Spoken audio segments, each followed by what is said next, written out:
generasi yang acuh tak acuh. Injil Lukas bab 7 ayat 31 sampai 35. Seorang frater dikeluarkan atau dicedok dari seminari kami bulan Juli yang lalu. Saya sudah mendampinginya selama 4 tahun. Dan dalam proses pendampingan tersebut,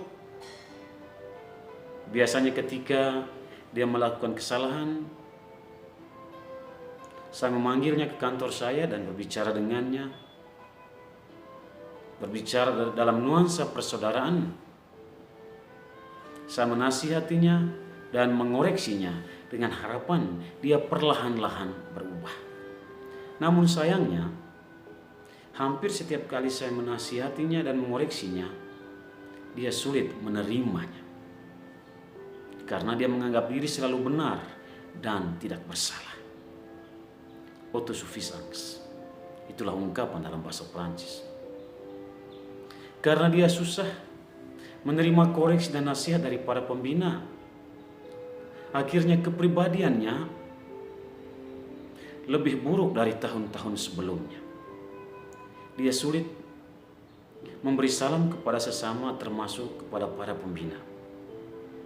Dia senang hidup menyendiri, jarang terlibat dalam aktivitas komunitas.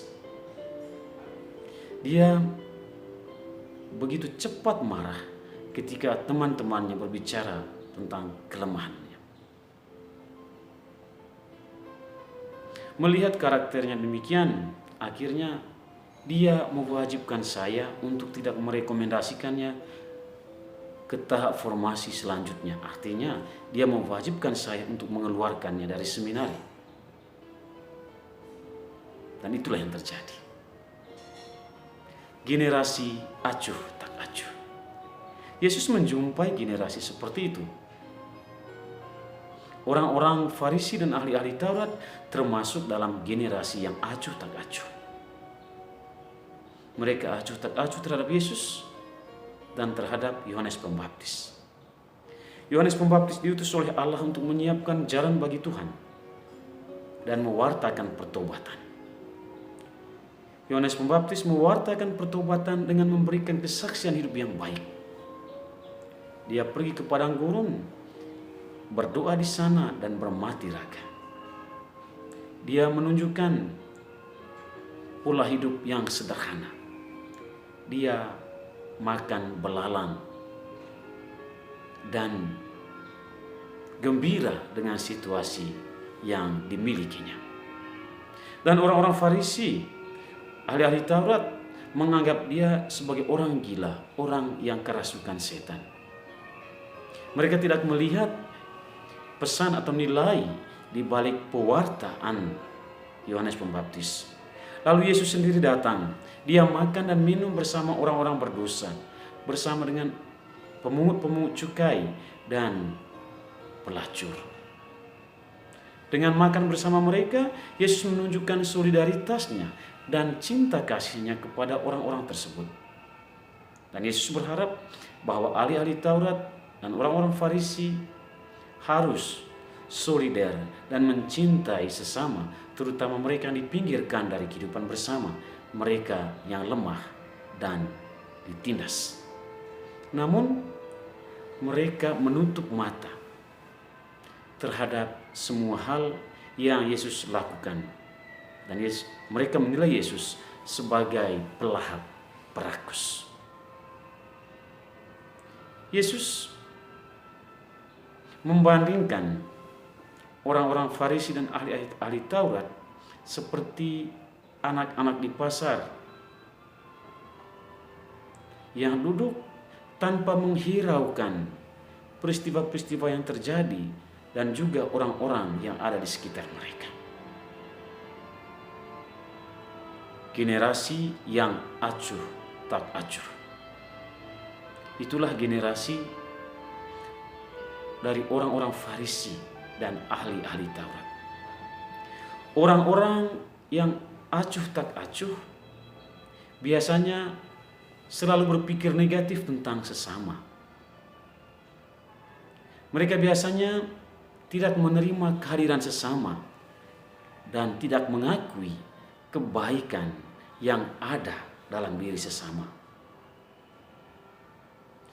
Orang-orang yang acuh tak acuh selalu menganggap diri lebih sempurna, lebih bijaksana, lebih pandai dari sesama, walaupun kenyataannya tidak demikian.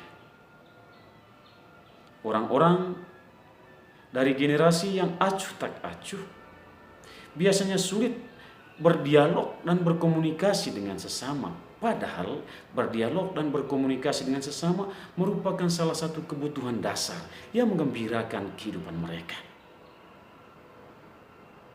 Orang-orang yang acuh tak acuh biasanya menjadikan kehidupan mereka sendiri sebagai pusat kehidupan mereka, menjadikan diri mereka sebagai sentrum dari kehidupan mereka, bukan lagi Allah sebagai pusat kehidupan mereka, bukan lagi sabdanya sebagai pusat kehidupan mereka. Akibatnya apa? Orang-orang yang acuh tak acuh sering mengalami kegagalan dalam kehidupan mereka.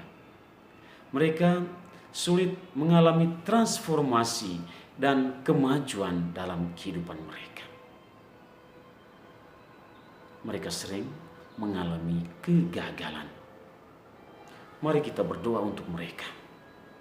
Tuhan, ketuklah pintu hati mereka yang acuh tak acuh terhadap-Mu dan terhadap sesama mereka, agar mereka terbuka menerima Engkau dan menerima sesama, agar mereka terbuka untuk ada bersama-Mu dan ada bersama mereka. Gerakkanlah hati dan pikiran mereka untuk selalu belajar dari-Mu dan belajar dari sesama mereka. Dengan demikian, mereka mengalami kemajuan dan kegembiraan serta kebahagiaan dalam kehidupan mereka. Semoga